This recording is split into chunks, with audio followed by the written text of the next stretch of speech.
In today's video, you will learn about parallel lines. Two or more lines lying in the same plane are said to be parallel if the distance between them is same at every point and they never meet each other. Here, line AB and CD, they are parallel to each other.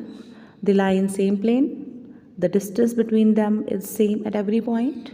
And if I will extend line AB and line CD, they will never meet each other. In fact, the distance between them will remain same at every point. So in this case, I say that line AB is parallel to line CD, and I write it like this: AB with two straight lines, CD. It shows that line AB is parallel to line CD. Another example is line L and M. Line L is parallel to M.